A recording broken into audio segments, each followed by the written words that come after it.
Flans, delicious, tasty pudding desserts. But they can also be gelatinous hunters that wear down the best of adventurers. To an amateur learning the basics, they can easily be defeated, unless you lack the skill for magic. But overall, to any society, flans are a catastrophe waiting to happen. These gooey masses of jiggle have more power than they appear.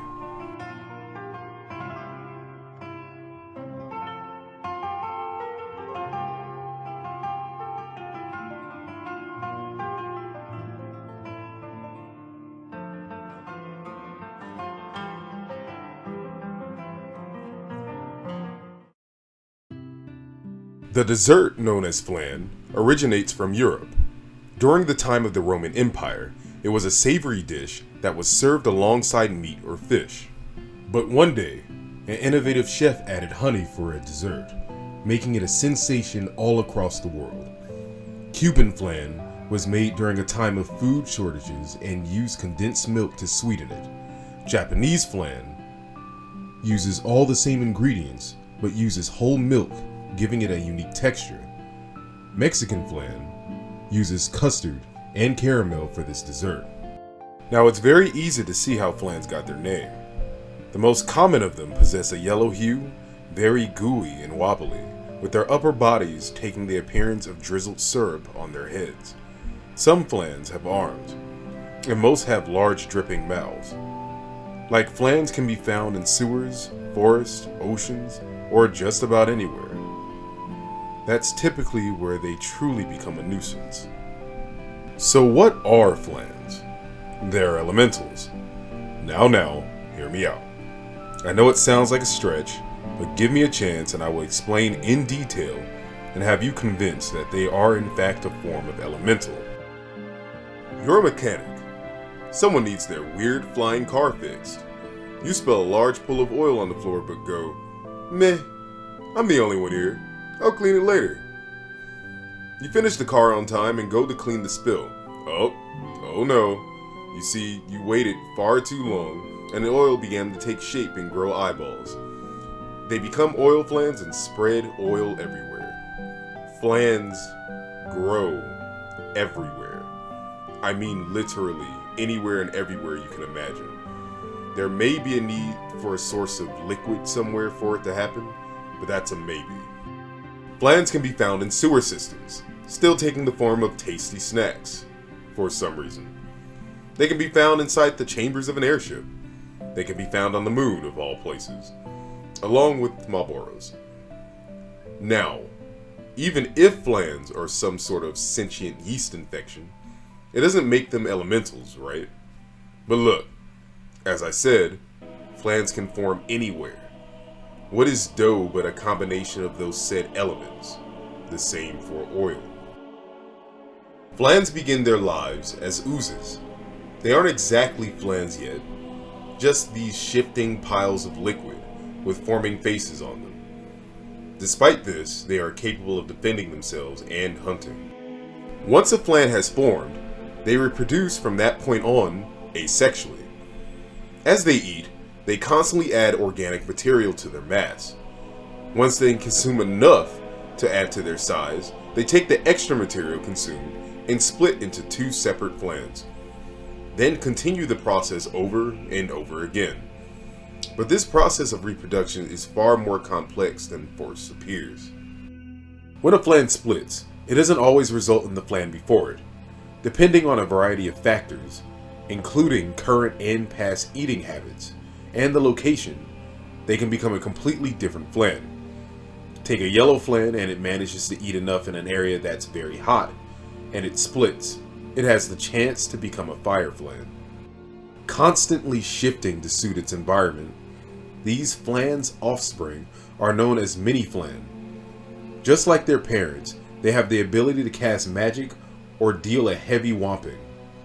They even have the amazing ability to heal themselves or their larger parents.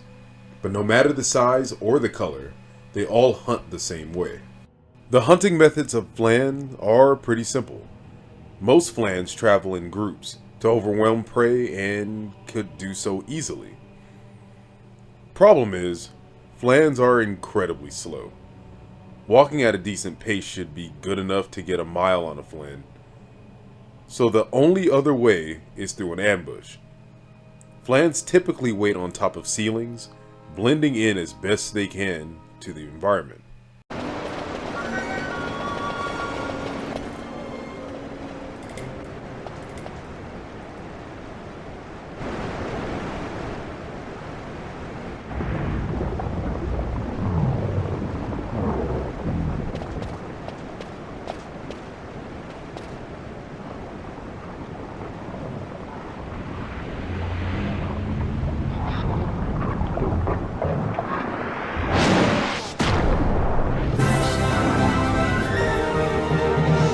When prey walks by, they simply fall onto them, smothering them and pounding them until it's over.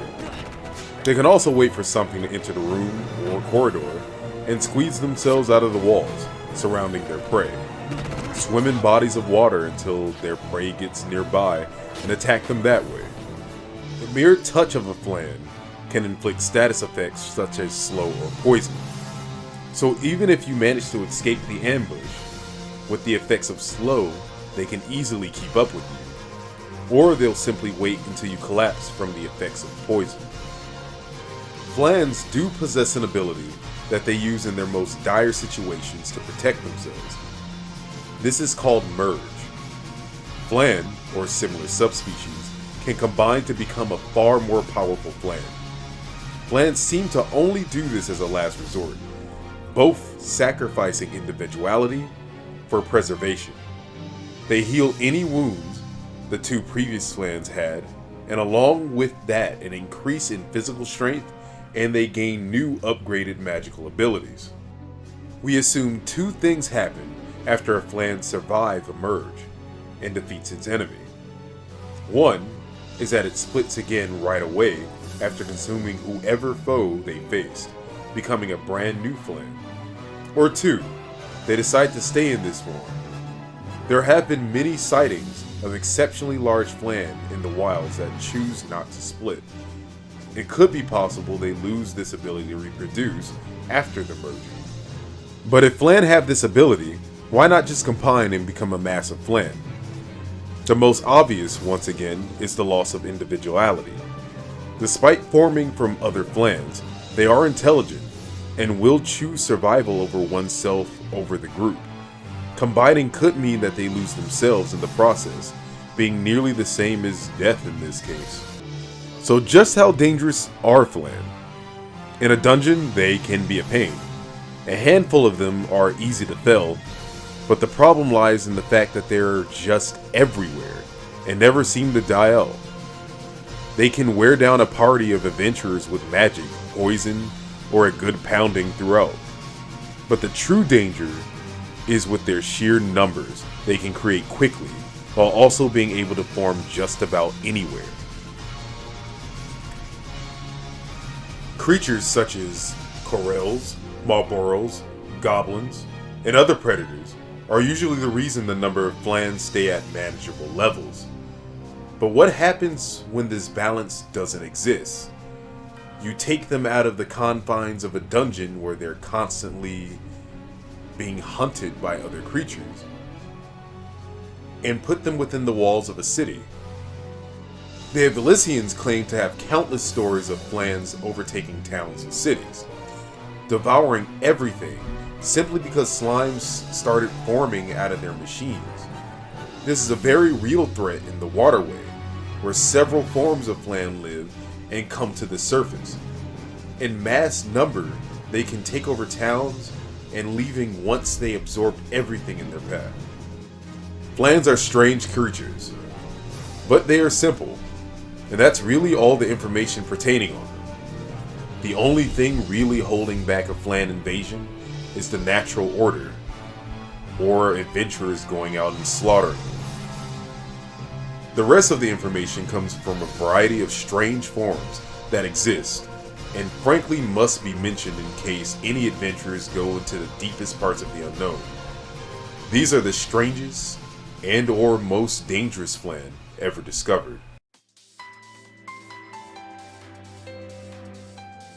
Rust puddings are commonly found in or forming around places people have abandoned their metal equipment.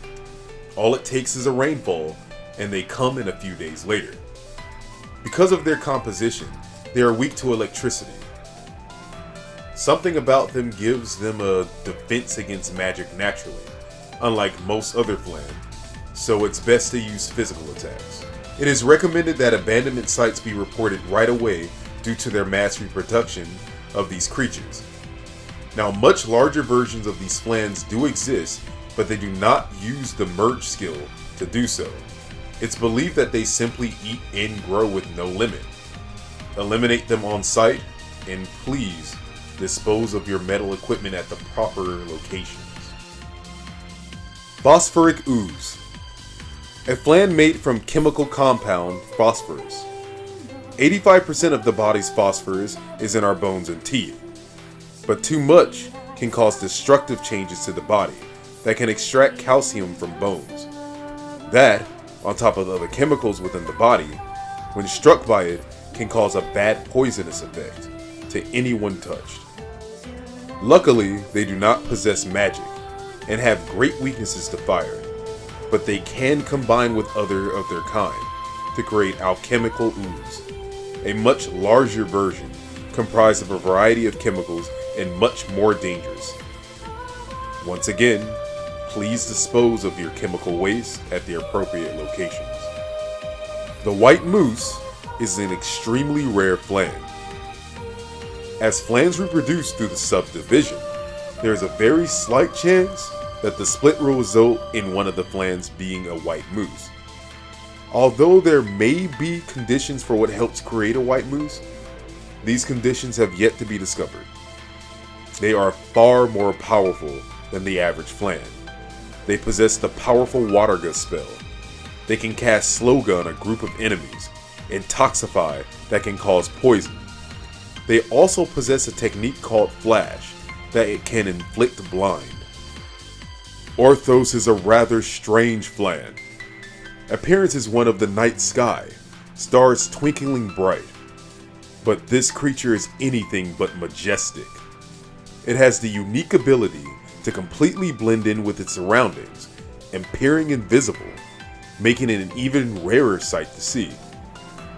Is what I would love to say if it didn't have an extreme fascination with women. It will not reveal itself if a male is anywhere in the vicinity.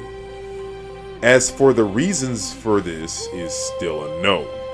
The scoundrel is capable of a variety of very powerful spells and techniques. The Fubar is truly a sad monstrosity, created by war. This creature is born near battlefields, or areas that have been drenched in blood. The old blood gathers, and creates this Flan. This Flan is one of the undead, carrying the scent of death itself wherever it goes. Capable of putting groups of enemies into a deep sleep, and poisoning them. Bombarding them with the powerful Dark spell makes them formidable. But that is not the worst part about these Flan.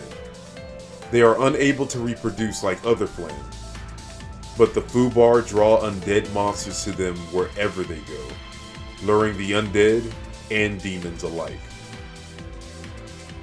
The Dark Flan is another horrific monstrosity. The Fubar requires blood to form.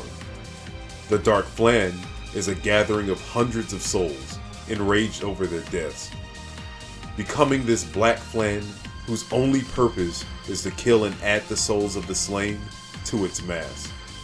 It has no elemental weaknesses, capable of powerful non-elemental magic such as Flare and White Wind.